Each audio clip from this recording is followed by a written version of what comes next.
Hey there, welcome to the table. So I got Hornet Leader set up here, and let's take a crack at this Silent Aurora Antarctica mission. Now, I said that this would be a mission that would be ideal for the Marine campaign, and I still agree with that, although after looking at all the parameters for the mission, I still think the Navy is easier. The Marines are just harder all across the board. The only thing that the Marines give you is they have the Nap of the Earth ability, which basically allows them to have an advantage when they're flying low. And, gosh, where is the Nap of the Earth ability? I will look that up on what exactly their advantage is, but I think it allows them to, get an advantage to avoiding being hit. So, anyways, that's the only advantage that the Marines have. The Marines have a really cool system where when you have, you'll have bands of targets, and you can only go after the first set of targets in the beginning of the game, and then, after you defeat enough of them, you move to the next set, and then the next set. It's actually a really cool variant. I don't do it often because you're only allowed to play with one plane type, and I get a little bit bored with the Harriers. They're also extremely limited, the Harriers, so you tend to take a lot more damage and lose pilots and actually get damaged and destroyed. All those things I really like to avoid having happen to me. So with that said, I'm going to try this with the Marines because I don't do the Marines very often. And yes, that whole target band thing I was explaining, we're not going to get to do that here because there's only one target for this mission. But we can at least, talk about the Marines and exploit it. And I'm going to look up what Nap of the Earth is real quick here because I should have known that before I hit start and I didn't. 1 second. Okay, Nap of the Earth is even better than I ever thought. Whenever they take damage from bandits and sights while flying at low altitude, because they're basically flying at tree level, that damage is instead taken as stress, or you can take it as stress. So basically you can just accumulate stress instead of actually doing or absorbing damage. So it's a very interesting thing. So let's dive into some of the mechanics of this. First of all, this scenario has a hard fixed 3 events. You're going to get WWIII for the inbound, political limitations for the over target, and then Charlie Foxtrot for the way home. None of them are nice. This one has a chance to be destroyed, and Nap of the Earth doesn't work against this, by the way. This one, you cannot attack on turn 1, so you basically have to take all the shots from the enemy the first turn, and you can't do anything back. You are allowed to suppress, but you're going to find out why that's not a good idea. And then the last way, on the way home, you get 2 stress, which I'm not sure matters, because who cares if your pilots are unfit? You're only doing 1 mission anyways. So what else is specific? Well, target 55 is the target. And the target deck, because remember we now have an alternate target deck, really matters in this scenario. So let's look at the original deck that we have. So this is what comes with the base game. You can see here that it's small, hardened, and fixed. And then it has a whole bunch of bandits and sights in the center and in the approach. Okay? Small means you get -1 to your air-to-ground attack. Not ideal, but I mean it does stink, but you can pretty much overcome it. It's just basically affecting your dice rolls. The hardened is the worst thing. What it means is that for every munitions token, you have to ignore the first hit. So here's a perfect example. If I roll a 5, I normally hit with this, but that would get absorbed. I would have to roll a 7, which would normally do 2 hits, but instead it's only going to do 1 hit against a hardened target. There is no way to overcome hardened targets, at least not with the munitions that are available for this mission. I'm not sure if there is anything that hits hardened targets and ignores the hardened. If anything, it would be a GBU. but those aren't available, like I said, in this mission. And honestly, I don't know if we have... So hardened is just not a thing that happens very often. So why does this matter? Oh, and fixed is not that important. It just means your JDAMs can't hit it on certain years, but we're in one of the years that it can. And just so you know, Marines can't equip JDAMs, so the whole fixed thing doesn't apply to them anyways. All right, so as I mentioned, a bunch of sites and bandits, not, compared to other targets, this is probably mild, but it's at least a decent number.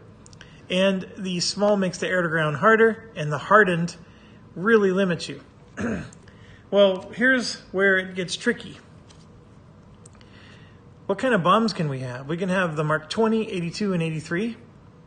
The AGM-65 is not available for this mission, and neither are GBU 12 or 16, which are both, those are all really nice weapons normally.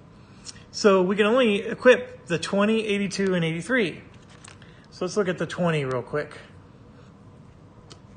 The 20 is worthless. You need an 8 to get your first hit, and remember, hardened. So basically, you have to roll an 11 or better to get one hit. Now, because your weight limit's 6, you can equip 6 of these.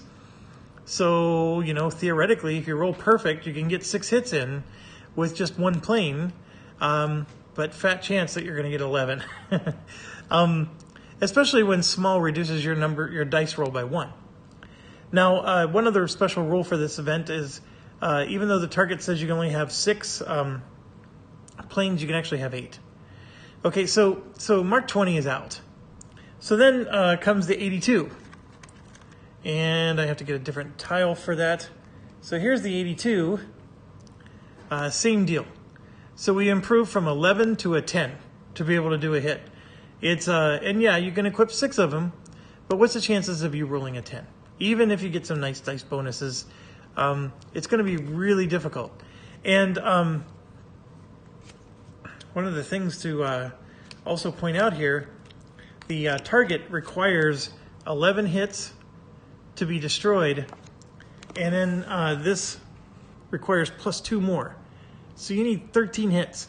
And also, this is adding another bandit in a sight to the target. So you're going to get attacked by even more stuff. You need 13 hits. And remember, we said you can only have 8 planes on the mission. So 8 planes having to roll a 10 or better, each equipped with, let's say, 6 of these things. I mean, it really becomes a die roll fest. And I don't know if you're going to come out on top. I'm sure there's some statistics you can punch into the computer to see how often that would succeed. I can't imagine it would be very good. So then that leaves us with only one option as the Marines, and it's the Mark 83. And by the way, the Mark 84 is also not available. Mark 83 has 3 hits, right? If I get a 10 or better, I do 3 hits. A 7 or better is at least 2 hits. But remember, the first hit always gets canceled, so only one of those hits is going to go through. All right, so let's do some math. This is a weight 2 weapon. They can equip 3 of them each. So there's going to be 3 times 8 planes. There's 24 of these. And let's say I'm going to roll a 7 or better 24 times. I would get 24 hits, right? Because the first hit always gets absorbed for each marker. So I would get 24 hits. That would be more than enough to destroy this thing. But what's the chances of rolling a 7? It's pretty low.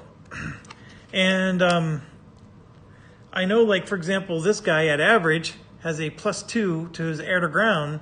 So that does help. I mean, a +2 to his air to ground turns that 7 into a 5. And now you're looking at a 50-50 chance.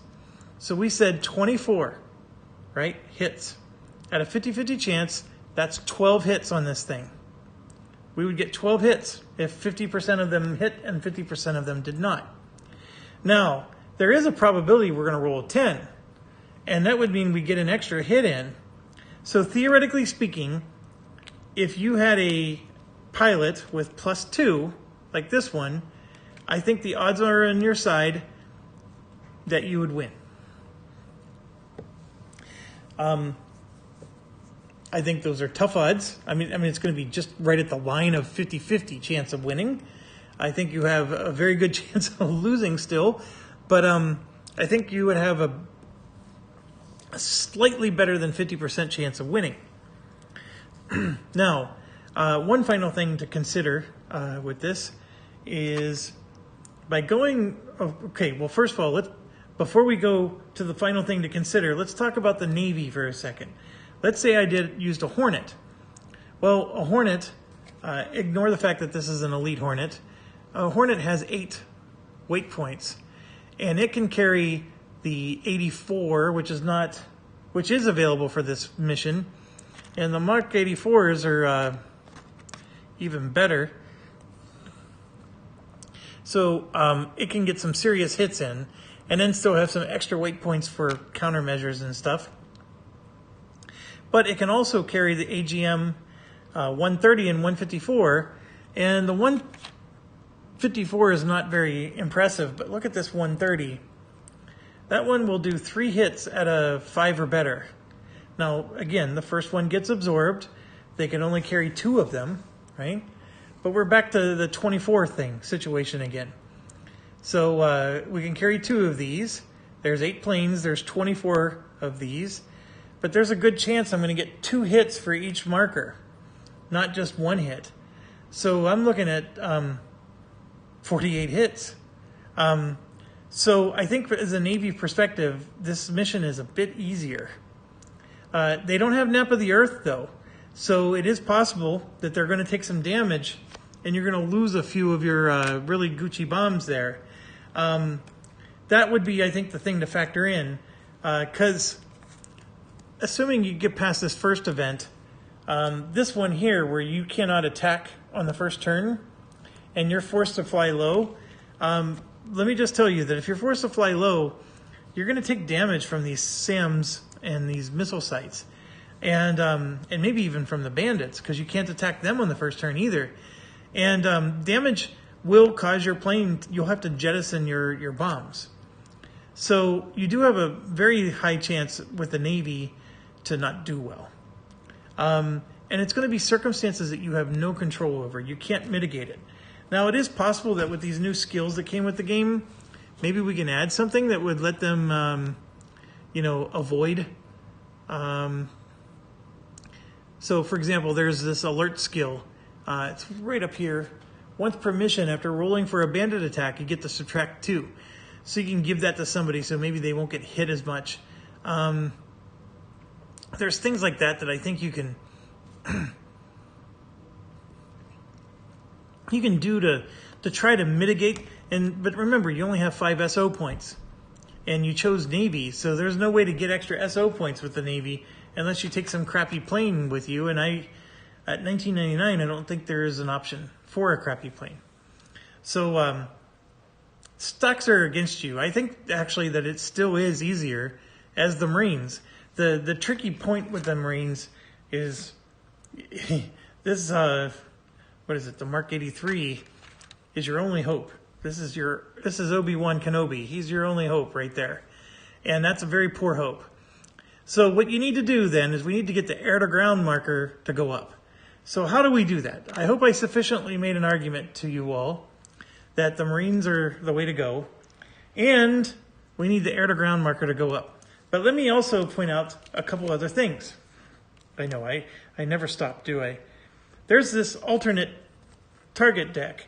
So remember, the original target had this nasty keyword of hardened.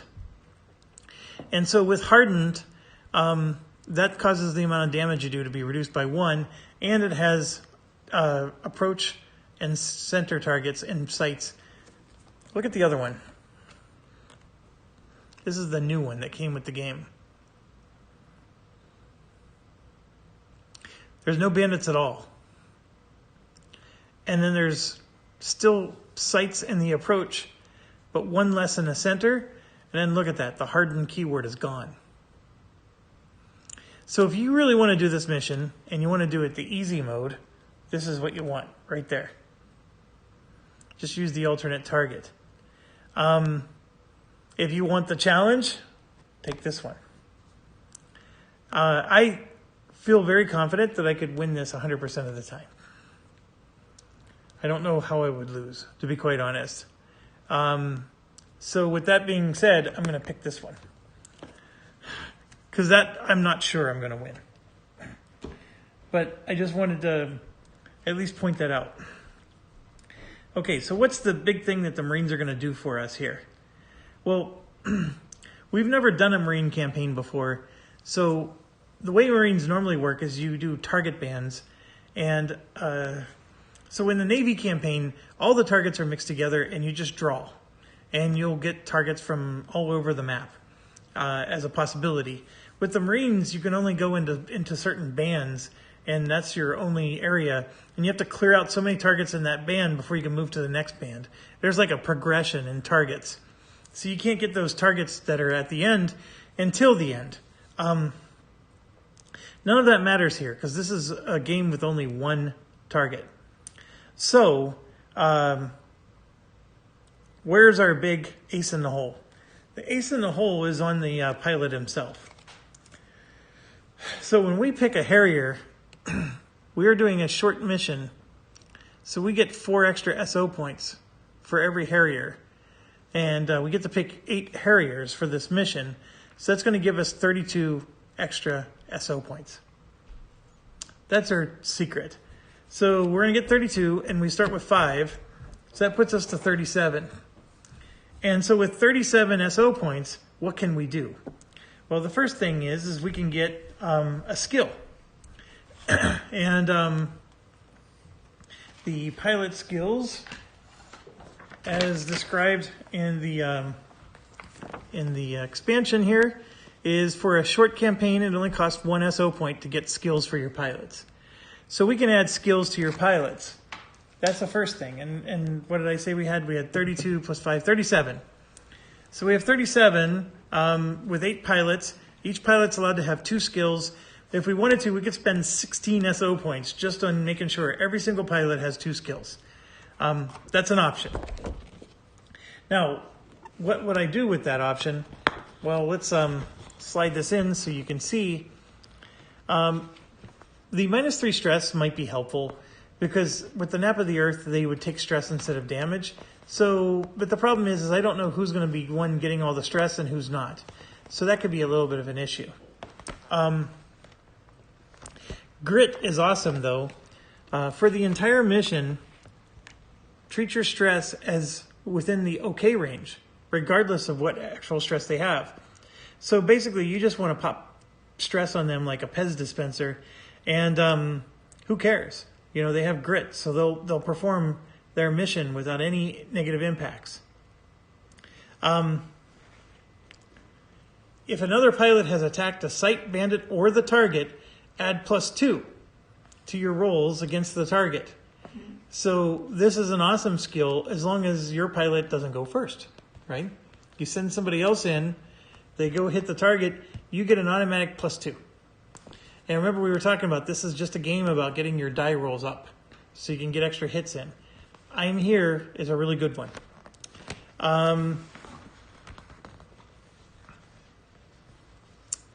This one is actually good. You can go evasive without suffering stress. That's good for whenever they're attacking you. You can do this to reduce how much you're getting hit. I know there's one in here that gives you air to ground bonus. Right here, quick hands. +1 to your air to ground against the target. But not the sights, but the target's what you need. So this gives you a +1. And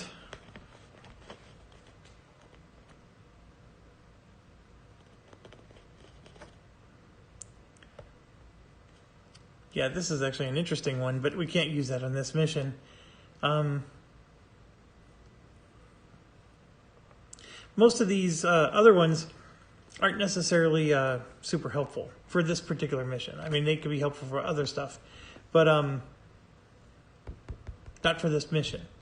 But I can see myself spending maybe 10 points, right, on skills. And so that's one of the things we're going to consider. But I want to call your attention to one other thing, and let me slide this in. So this is the base rules here. The SO point cost for pilot promotions is 6 for a short campaign. So we have some pilots that are required in a short campaign. You need to have 1 newbie, 2 green, 4 average, and 1 skilled. So if I want my newbie to be promoted to a green, I would have to spend 6 points. If I then want him to become an average, so I want to promote him twice, I'd have to spend 12 points. This right here, folks, that's the key. We can spend some SO points to improve our pilots, and then by improving them, we can get their die rolls up, like Tex here. He only has a +1 at average, but if I can get him to veteran, he's now at a +2. That's as good as getting a skill, but it costs a lot more points, right? That cost me 6 points to get, so those skills are still pretty nice, but I can maybe promote him and give him a skill. You see what I'm saying? There's some options that the Marines give you that will help you get through this. And here you can see there's no real advantage to going to ace. I mean, maybe his cool or whatever improves, but actually his cool gets worse. He turns into a fast pilot. That's the only thing that changes. So this guy might be worth spending the points on to get him up to veteran, but it's not worth spending the points to get him up to ace, for example. Saul here at average is really good already, and if we made him a veteran, there's really no improvement, but if he becomes an ace, there is. So is that worth 12 points? I don't think so. I mean, we only have so many, right? But we can have, I think it said, 4 average pilots, right?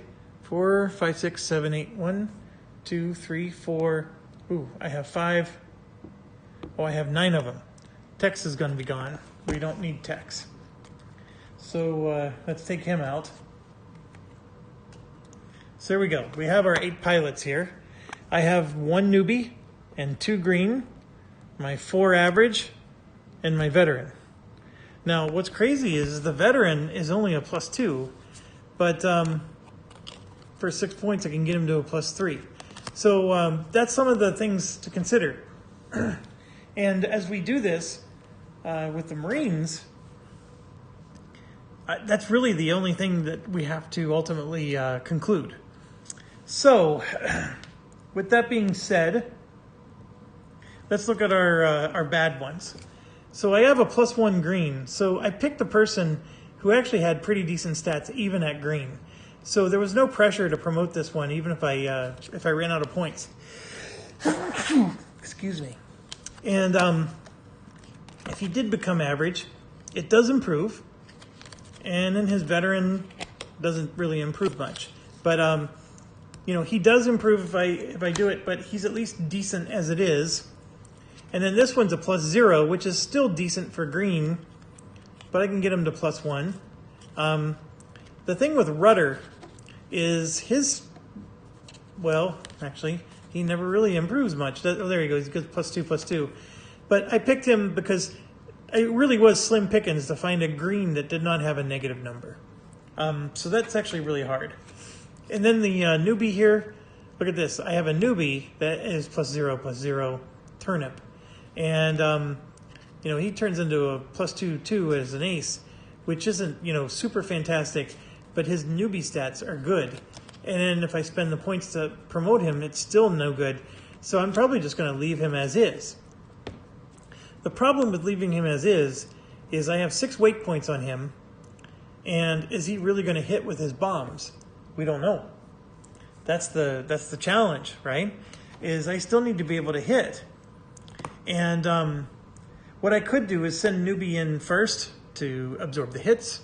I can send him in first to make sure he, hits the target first, so those guys with the other skills get to hit it second. So those are all the things to consider. And then another thing that came with the expansions, they gave us these. I guess they're damage markers, you know, so they're like supposed to be fire tokens. I'm not sure how excited I am about them because they take up a lot of space, but it is something. I only got them out because I realized I needed to get my pilot tokens, And I store them in the same location as my pilot tokens for the Harriers. So I'll just put that away for now, but that is an option.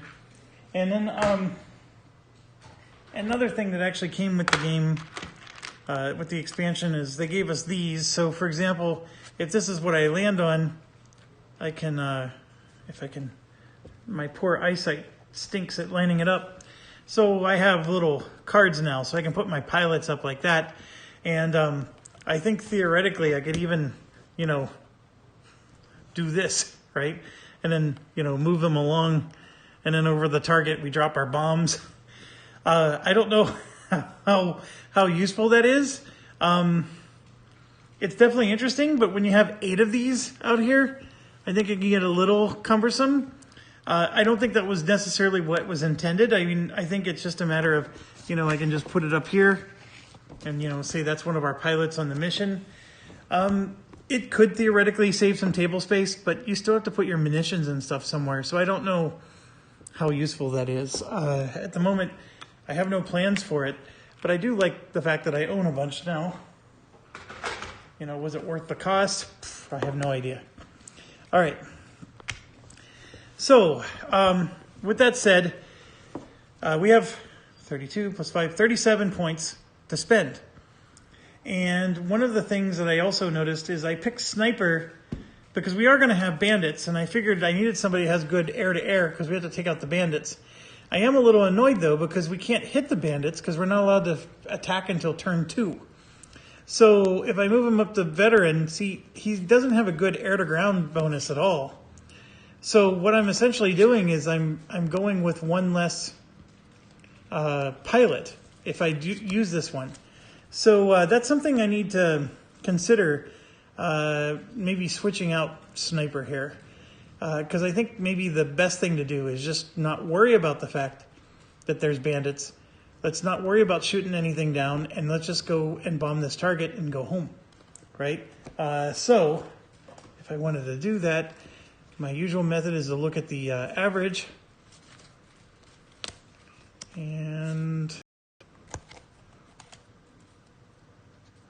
like that average is rather stinky.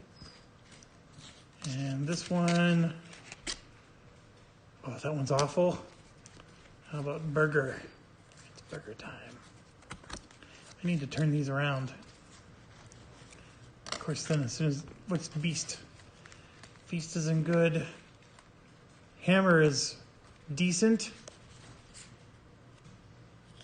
And then burger is +0. I mean, they're not that much better. We have Hammer. That was it. He has a +1. So, do I really worry about this?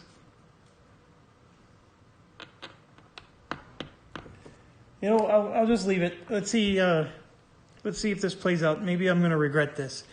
But what I'm going to do is I'm going to think about what skills I'm going to apply to who and what kind of upgrades. I need to spend 37 points. I'll explain my choices, but I'm going to pause it and then make the choices, and then we'll go from there. Okay, so one thing I want to point out is there's a skill called Maverick. And what that skill does is Maverick lets you, the pilot has the freely add to mission trait. And if you recall, freely add to mission, if you've watched my previous videos or played the AWACS planes usually have those. So basically what it means is we have an 8 aircraft limit to the mission, but freely add to mission means you can add it to the mission. It doesn't count against your 8. So basically we can have 9. And so what I did was I went and grabbed Tex and I kept Sniper, and I gave Sniper the Maverick ability. Now by having 9 planes, I was able to get another 4 SO points. And for every plane you take, you get another 4. And every plane over the starting limit you comes in as average. Theoretically, you can cheat this game and just take every one of these, because there's no limit to the number of planes you can have.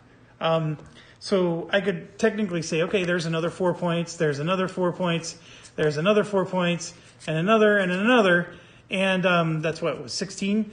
Or maybe 20.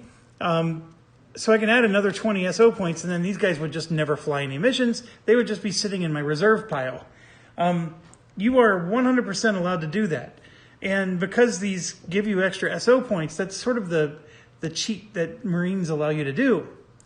I'm going to try not to do that. I mean, you're welcome to do it. I mean, that's what makes the Marines fun. And to be honest, if you were playing a longer campaign, these things get shot down because it's hard to keep them alive. And eventually you are going to need your reserve. So with that said, I'm at 41 points. So I calculated it. If I get it down to 36, I can upgrade 6 of my pilots through promotions, and I can get, what does that turn into? 5 skills. So Maverick, of course, is one of them, or otherwise I can't take 9. And then I got Diligent, which is if I did not participate in a mission yesterday, I get +1 during all of my rolls during the mission.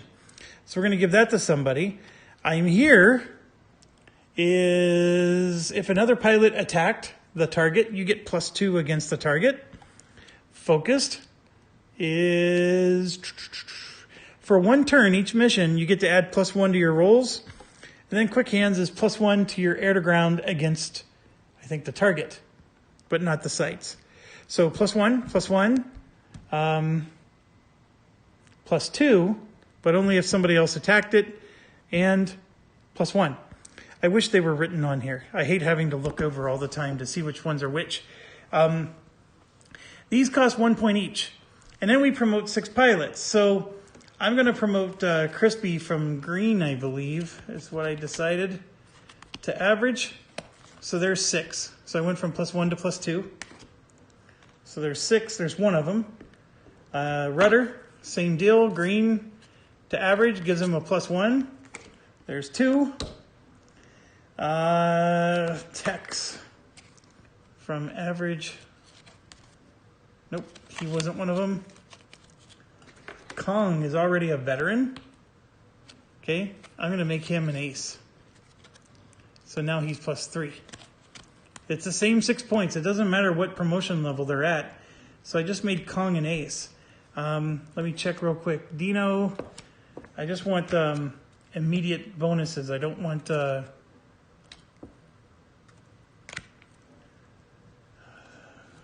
Mystic. Oh, Mystic, look at this. He goes from +2 to +3. So he's 1, 2, 3. He's the 4th one. And Saul I don't want to do. Dino, if I promote him twice to 6, nope. How about this one? Nope. How about you? Nope. Turnip.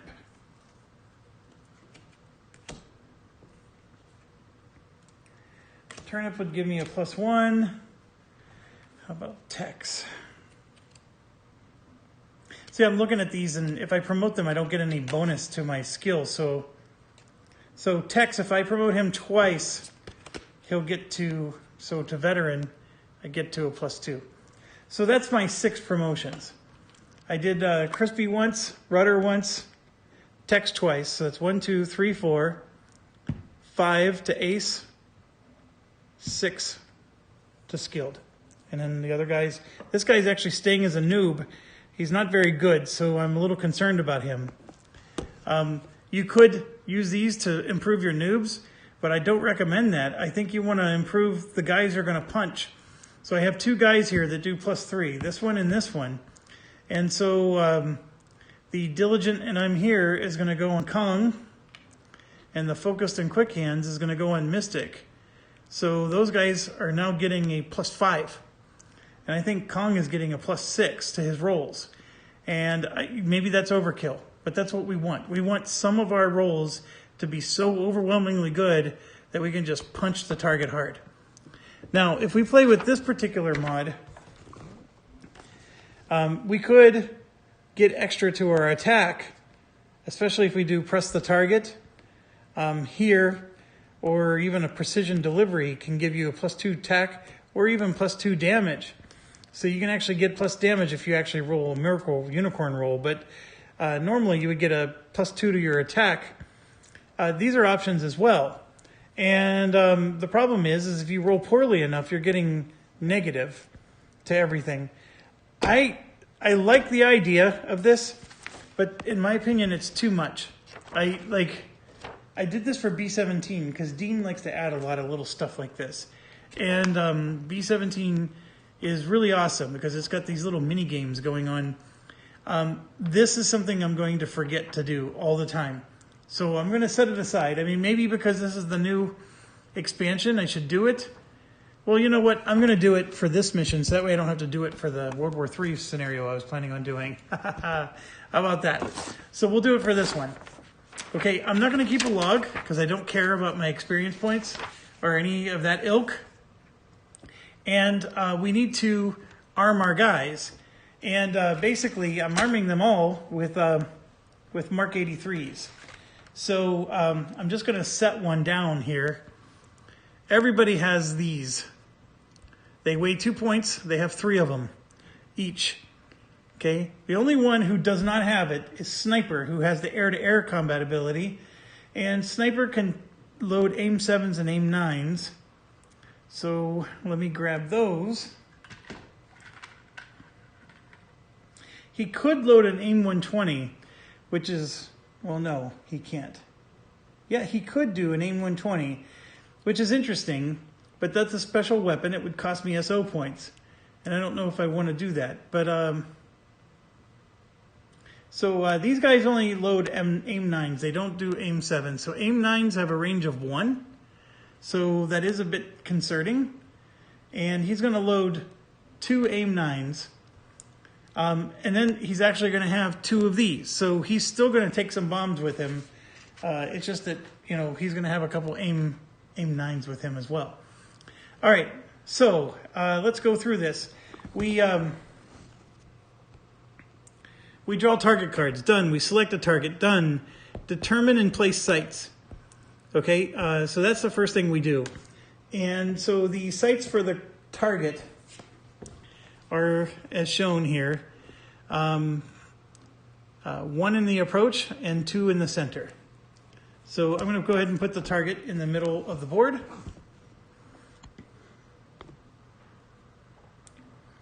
All right, so do the 2 in the center.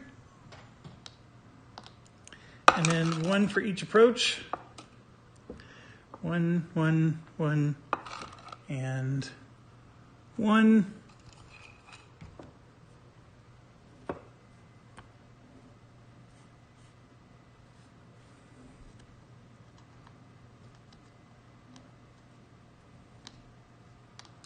And I like to put these off to the side, like so.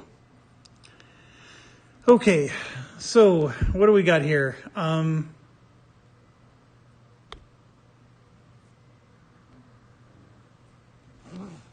don't know what's the easiest way for you guys to see, but let me zoom in a little. Okay, so here, normally the radar ones we would separate from the others, but this is a range 0. This is a range 0, okay? This is range 1. This is range 1 and range 1. And that's also range 0. So the range 1s are the only threats. These guys we can ignore as long as we don't fly over them, right? We don't have to worry.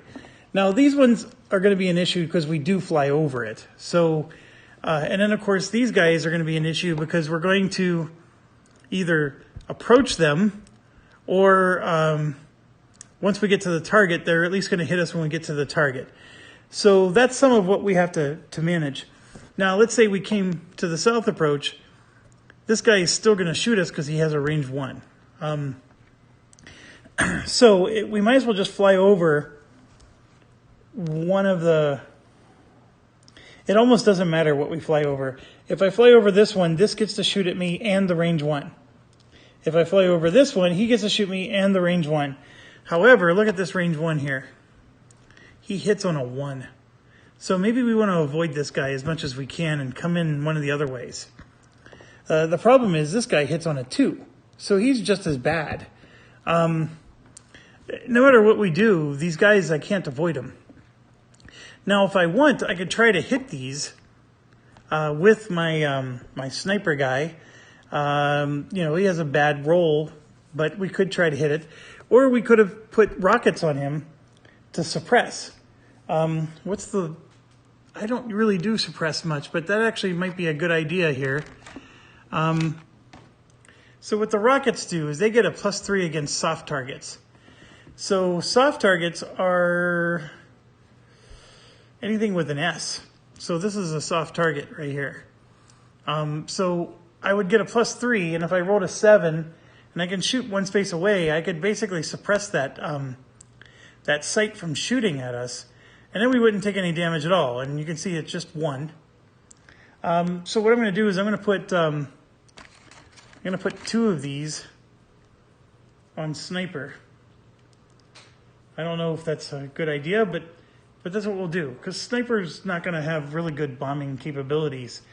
So we have 2 AIM-9s, and you know what? We're going to make it 4 rockets. We'll give him 4 rockets. Let's try the suppression tactics, even though I don't know if I necessarily need it, because the nap of the earth does let me absorb these things. What's on the other side of rockets?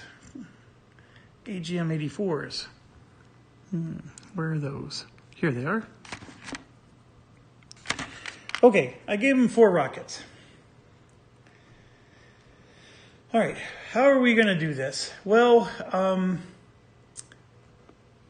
if we fly in this way, when I'm here, he gets to shoot. If we fly in this way, he doesn't shoot until I'm here. So he would shoot here and then again there.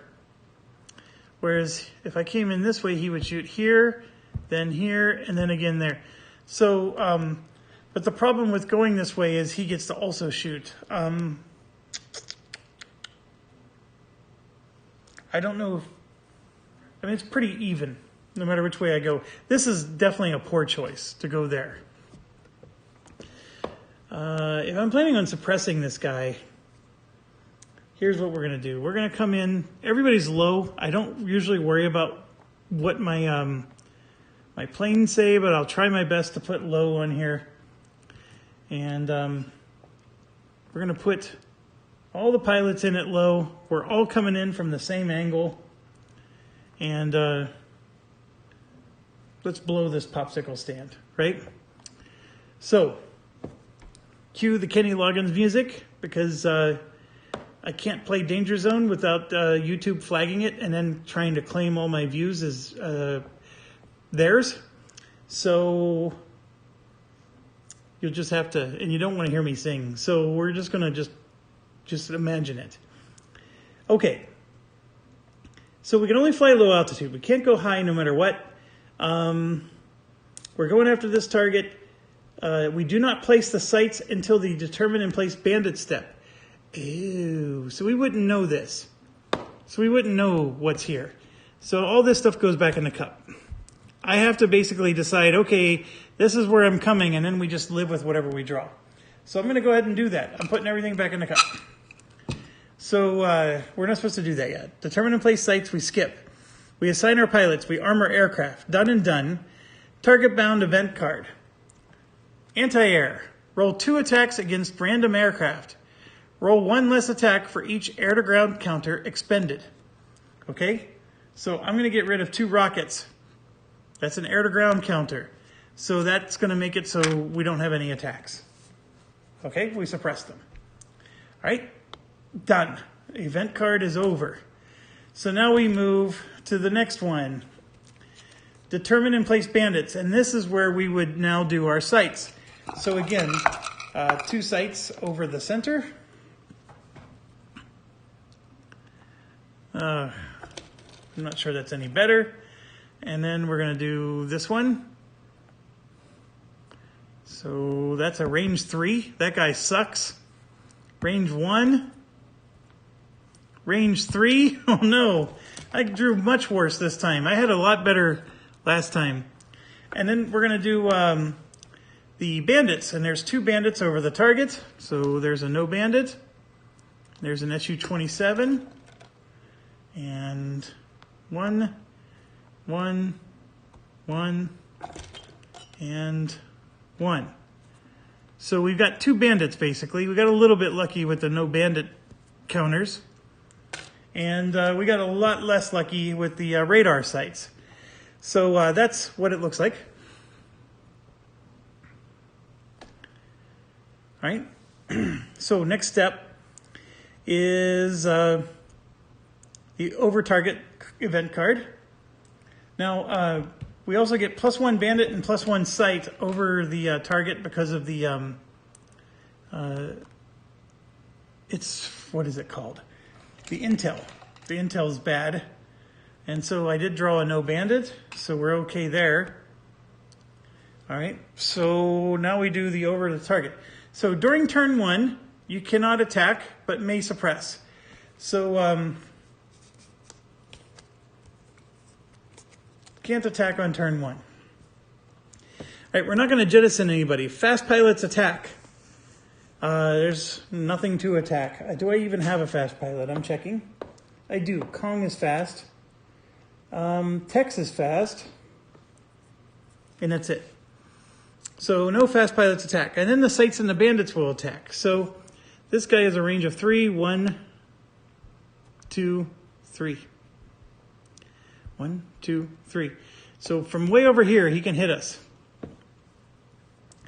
So he's going to try to hit somebody. And so is he. And I think, oh no, these guys got a range of 4. So we're going to get attacked by these 2 bandits as well. Now, I still have 2 rockets. They have a range of 1, and these guys are out of range. So I'm basically going to have to absorb 4 hits. So here's what I'm going to do. The 2 radar sights are going to be these green, and then the 2 bandits, we're going to do blue and brown. Okay, blue for the bandit on top and brown for this bandit. Okay, what I'm going to do is I'm going to roll to see if they hit, and then if they hit, we're going to figure out which plane they hit. Okay, because all the planes are in the same location, so we don't need to worry about the target they're shooting at yet. Let's just roll. All right, so I got a 1 on the green. This is a miss. So these are 10s. So those both suck. So this is 3 hits. This is, whoops, also 3 hits. And then this is a miss, this one right here. So that's good. We got 2 misses, but we got 3 hits. So now I need to roll to see who it's going to be. And we're going to just count along. I have 9 of them. So unless I roll a 10, we're going to just roll to see which plane they hit, and they'll pick themselves, right? So this is going to hit plane 3, and this is going to hit plane 2. All right, remember, we have nap of the Earth. So for every damage we would take, we would instead take stress. So plane 3 is sniper. So he's going to take 2 stress, or 3 stress, I mean. So... And just so you know, he's already at the borderline of going shaken. And then 2 is going to take 3 stress, and he's okay still. But that one's a little bit more worried because that's our best guy. All right? So then after all that's done, everybody gets to move in. So we're going to go ahead and do this. I don't even think it matters, so I'm just going to cover up the whole area. We're all in this center zone. Okay, and then we move to turn 2. We can finally attack. All right, so now we go to the top again. We're not going to jettison. Fast pilots attack. There's nobody to attack with our fast pilots. So now we once again have to deal with stuff. But what I'm going to do is I'm going to shoot a rocket on him from Sniper. Now remember, Sniper has a -1 to his air to ground. So let's roll. I rolled a 9, which is fantastic. I only needed a 7, and I get a +3 because it's a soft target. So I suppressed him, so we don't have to worry about his attack. The AIM-9s only have a range of 1. So the MiGs, the bandits, weren't in range. And by the way, the enemy bandits don't move because they have a range of 4. So they have a huge advantage on us. So once again, we're going to attack, but this time 1 anti-air and then the two bandits. They're going to attack us. And so this anti-air is 1 hit. This bandit is 1 hit, and this is a miss. So let's roll. They're both 1 hit. Let's roll to see who they hit. Pilot 9 and Pilot 3 again. So Pilot 3 is now shaken, so his stats just dropped. That hurts.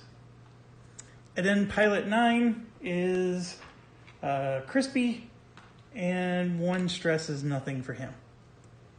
Okay, so the Harriers, this whole Nap of the Earth thing is pretty cool, because we'd be getting damaged left and right, or you'd have to do evasion if you were the Navy. But also understand that with the Navy, you can come in with AGM-88s, and there's other things you could have done to mitigate some of this. But that no attack on the first turn thing, it blows. It really does blow. So let's move on.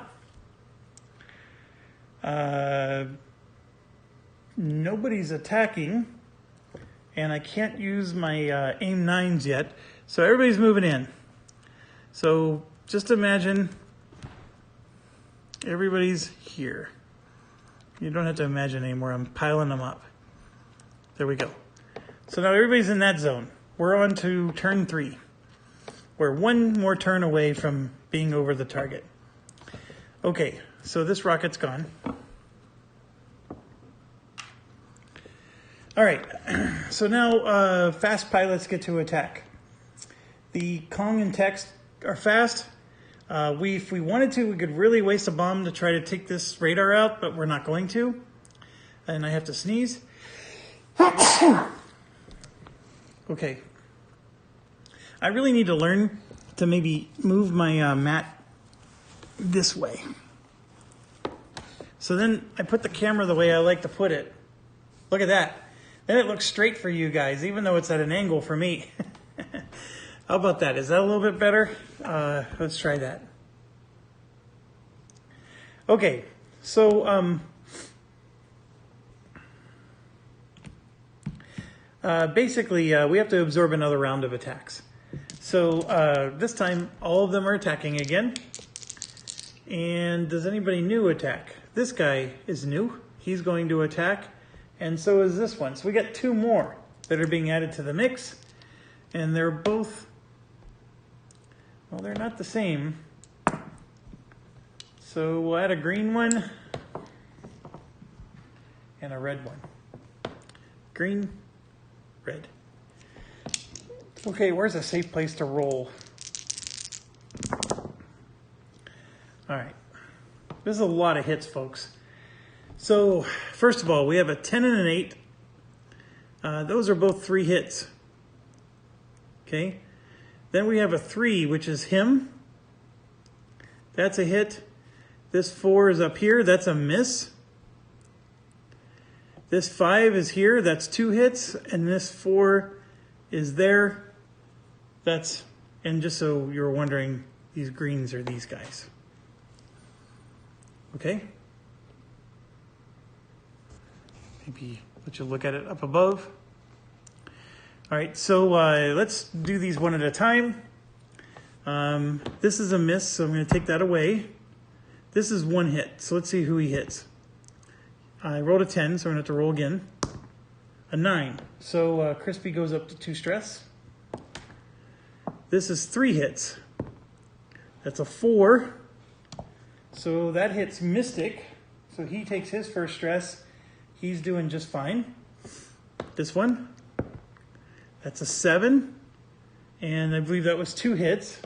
2, 3, 4, 5, 6, 7.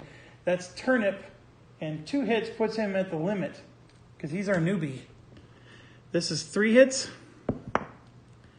and that's hitting number 4, which now I'm worried. Believe it or not, he can handle 6 hits. Mystic, but he is now really, really stressed. He's going to lose all of his bonuses if he takes one more hit. And then this guy here is 4. And what we could do in some of these situations is we could have like done an evade where we roll 2 dice and then take the worst. But no matter what, you gain stress from it. But unfortunately, Mystic just took another stress. Oh, hold on. We had a rocket. So let's roll a rocket. That's a hit with the rocket.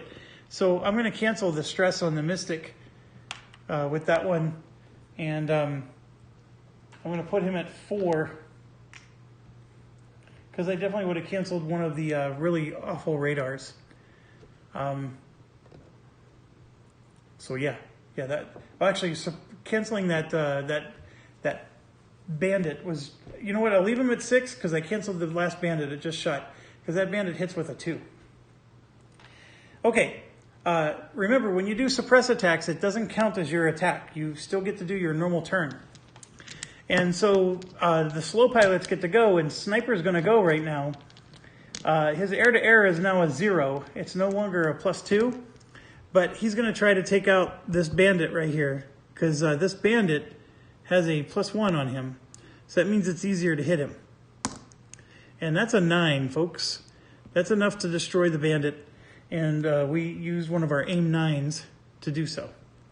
So bandit gone. And that's good. So then everybody gets to move. Now, the problem with these aim 9s is they don't have a range 0. So everybody's moving in except for Sniper. I don't know where Sniper is in this big pile. But Sniper is going to stay back because he needs to use his last aim 9 to kill that. He does have 1 situational awareness, and he will use it this turn. Saul also has 1 situational awareness and will use it this turn. I wasn't paying attention to that, but 2 of the guys do have situational awareness. We're now over the target. So fast pilots get to attack. So 3 pilots are going to get to drop their bombs. First one is Saul. He gets to drop because he has situational awareness. He's going to spend it, and that gives him... he's going to drop 3 bombs at a +2. And we get to do that now, and before everybody else attacks. So it doesn't matter which 3 dice I grab. So I get a +2. And here's the weapon, once again. It's a 5, 7, 10. And the only modifier is they give us a -1 because of the target. So I'm actually only getting a +1 to my dice. Okay? So let's go. So this is a perfect 10, there's a 5, and there's a 9. I think I had a good start. So I do get to add +1, and so this 5 gets canceled because of the hardened. These are both a 10 basically, so that's 3 hits which get turned into 2 hits each. So that was 4 hits, which is wonderful. And like I said, I could use these little fire tokens, so it's... That way I can say I used the expansion for this video series. There's 4 hits. That's supposed to be on the target. Right? So he's at 4. Okay, that was a wonderful thing. Now Saul, we want him to take damage from here on out because he's out of ammo. I mean, we're going to be able to shoot the cannon, but the cannon won't do any damage. So he's done. The next guy, who's fast, is Mystic. Now, Mystic has Focused and Quick Hands. And just to refresh you, Focused is... He's going to add +1 to all of his rolls this turn. And then Quick Hands is +1 on rolls against the target. So he's going to get a +2. And then here you can see his air to ground is +3, so that's +5. And that makes it +10. Okay, or I'm sorry, +5.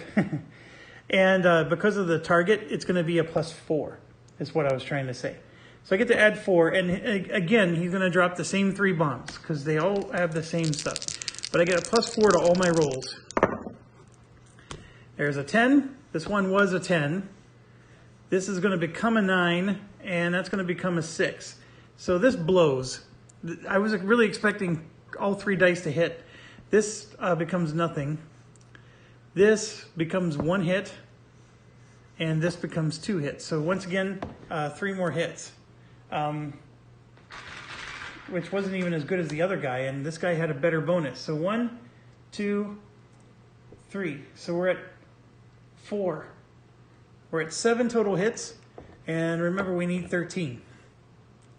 Okay, but Mystic is now out of ammo, and he can take as many hits as we want now. Now the last guy who gets to go fast, well actually one other one, Sniper is going to get to go fast, and he's going to use his aim 9 to take out the other bandit, or we hope so. So let's roll for him, and I rolled a 5, and his air to air is a 0 because of the stress that he took. And the aim 9, oh gosh, it hits with a 6. We missed. That bandit stays alive. Okay, so now we're going to do Kong. Kong has a +3 here, and then the I'm here gives him a +2 because somebody else attacked that site. And then his Diligent gives him a +1 because he didn't participate in the mission yesterday. So that's a +3, +3, that's 6. And then with the target, that reduces it to +5. So we're going to get a +5, and once again, same 3 bombs. This is an 8, that's a perfect 10, and that's a crappy 2. However, this crappy 2 becomes a 7, which is at least 1 hit. And then these are both 2 hits each, so 2, 4, 5 hits right there.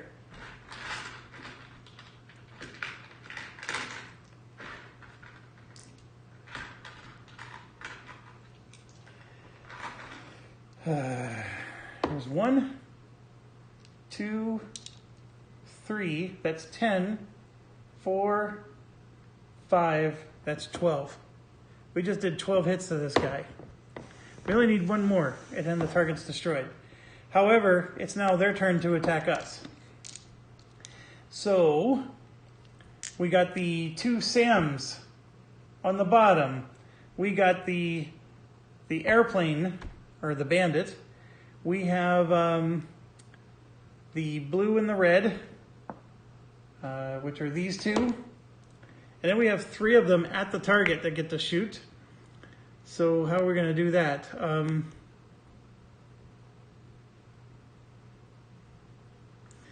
Actually, the blue is available.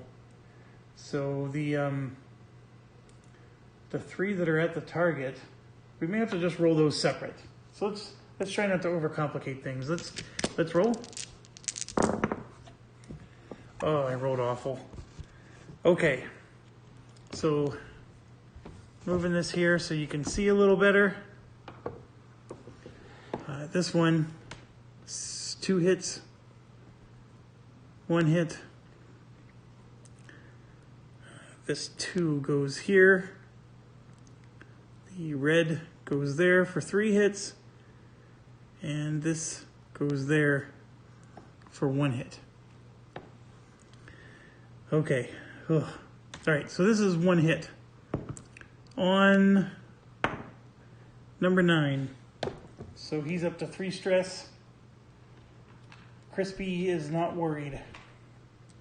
All right, this one is 2 hits on number 3, which is Sniper. And he's now shaken. Well, he has been shaken, but he's shaken even more. He's on the verge of becoming unfit. But Sniper has no ammunition left, so Sniper doesn't care. He's ready to go home. So he's done. This one is 3 hits on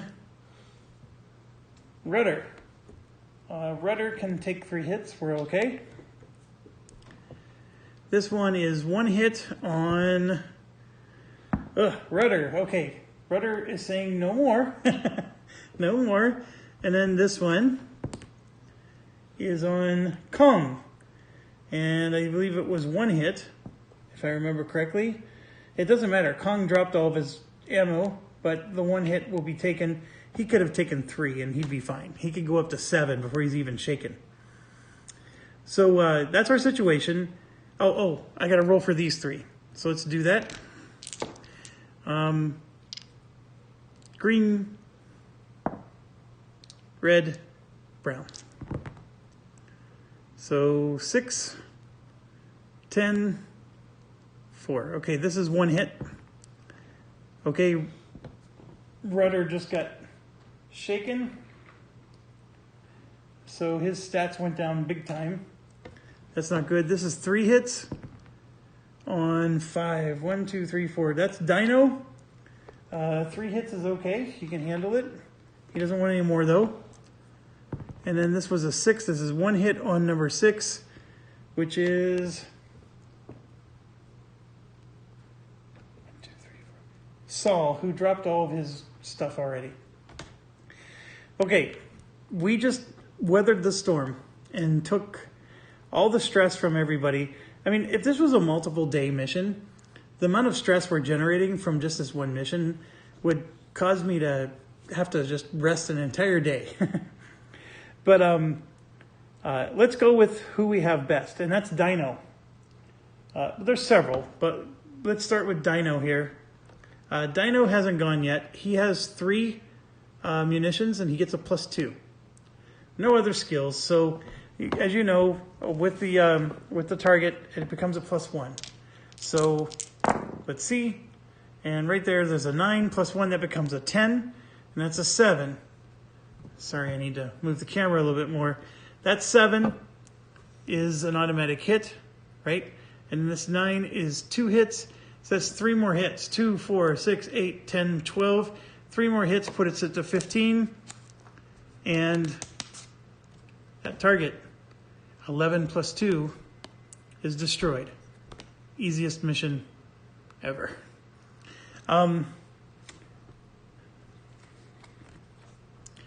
And then on the way home, inflict 2 stress on each pilot flying this mission. Who cares? It's not like they crash if they get extra stress. So that's it. The mission's won. There's nothing more to talk about. The key to this one is use your skills and focus them on the people that have the best chance of damaging. And even though we missed, I actually think my dice rolls weren't super good. I mean, I did roll some good 10s from time to time, but like when I was getting a +5 to my die roll, I mean, I was still not hitting with all 3 dice. Just for your curiosity, I still had 1 more pilot with a +2, 2 more pilots with a +2, 1 pilot with a +1, and 1 pilot with a +0. So each of them would have been rolling 2 dice. So 2 more pilots with a +2. That was a 10. This was a 6. So there's 3 more hits.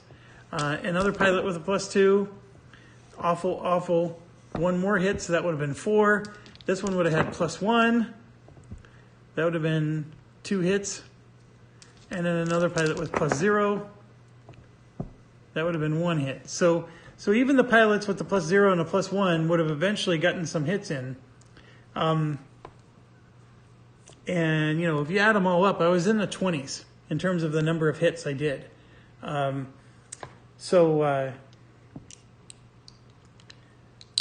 forgot to factor in that there is a -1 on some of these situations. It's like this would not have been a hit. So, but we still would have been in the 20s. You only needed 13, folks.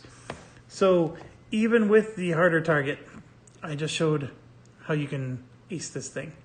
So boom, easy peasy, lemon squeezy. So like I joked, this took longer to set up and choose your pilots than it did to actually win or play. But that's okay. So we played a Marine mission, which that Nap of the Earth is pretty cool. It's definitely different. And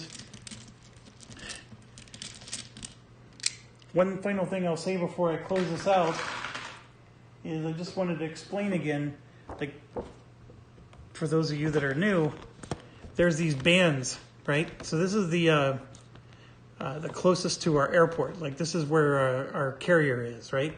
We're in the Adriatic Sea. So this band here, 1, 2, 3, 4 targets would be the only targets available when you're playing the Marine mission.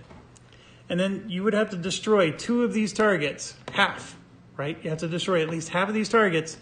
And then you would take the 1, 2, 3, 4, 5, 6 more targets and then shuffle them in with the 2 that are left down here. And then you would play until half of these targets are gone. And then you would move to the next band until half of those are gone. And then you move into the next band to finish out the game.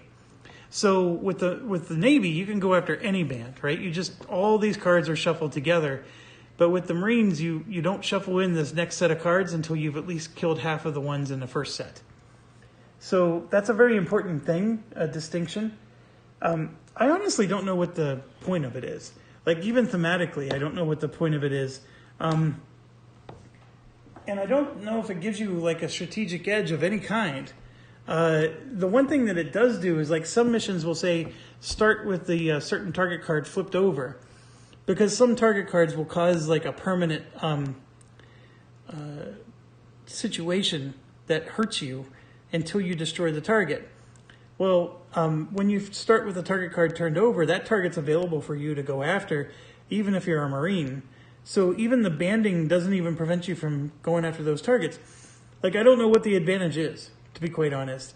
The one thing about the Marines is, though, those early bands are always the easiest targets. They're usually the easiest targets to hit. They're going to cause the least amount of stress on your pilots. So it's a nice way to level up because they're easier missions. That's the only thing I can really add to that. But there you go. There's the Antarctic mission. I'm more than willing to bet that hardly anybody's going to cover that particular mission on YouTube, because it's a goofy one. But easy peasy. You did have to do some analysis, though. And there you have it. Checkmate. All right.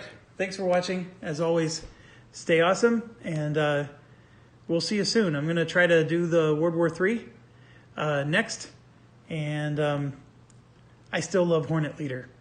Skies Above the Reich is also a favorite game of mine, and in many respects, I think I like that one maybe even more than this. But this one scratches a lot of the right itches, and even this silly little mission was a lot of fun. Thanks, and we'll see ya.